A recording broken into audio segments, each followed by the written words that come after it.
Welcome to my lounge. This is Huma.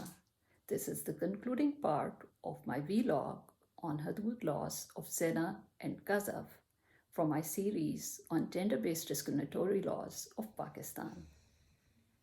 In this part, I'll discuss the effect of these laws on the lives of those women of Pakistan who fell prey to the offense of rape, but instead of getting justice, they were penalized at the hands of the state machinery. If you remember the Quranic verses from the chapter Noor or light that I had mentioned earlier in part 1 of this vlog, you'll know that the out-of-wedlock sex mentioned therein was consensual. There was no mention of rape. In fact, in the whole of Quran, there is no mention of rape. I know it's ironic that out-of-wedlock consensual sex is considered an offense against God, whereas there is no mention of rape anywhere in the Quran and how to deal with this heinous crime. But I'll talk about that later in some other episode. For now, I'll focus on Hudood laws of Zina. In Pakistan, rape was included in the offense of zina or adultery. What happened with this inclusion was that when a woman was raped and she went to the police to file a case against the rapist, she was asked to bring 4 adult Muslim male eyewitnesses who were upright and truthful and honest and abstained from major sins.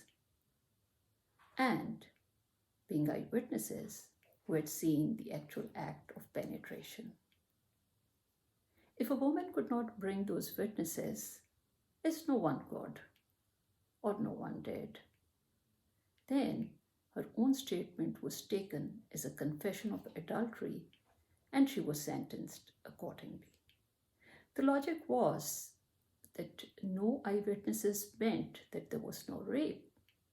But since she confessed of having an out-of-wedlock sex, then that sex was adultery. So what happened to the rapists? Interestingly and sadly, the rapists roamed freely because there was no evidence against them. There were neither the eyewitnesses nor their own confession.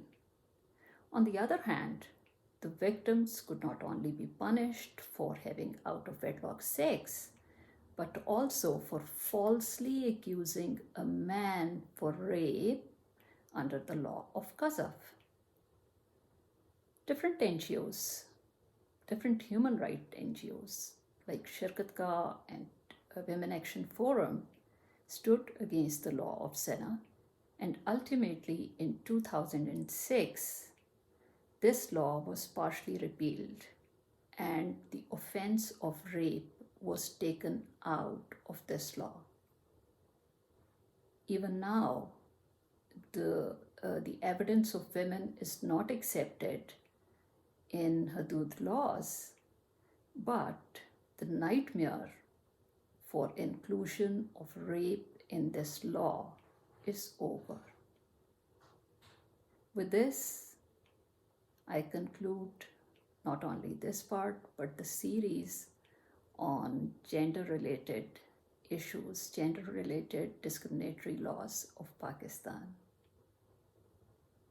Till next time, bye-bye.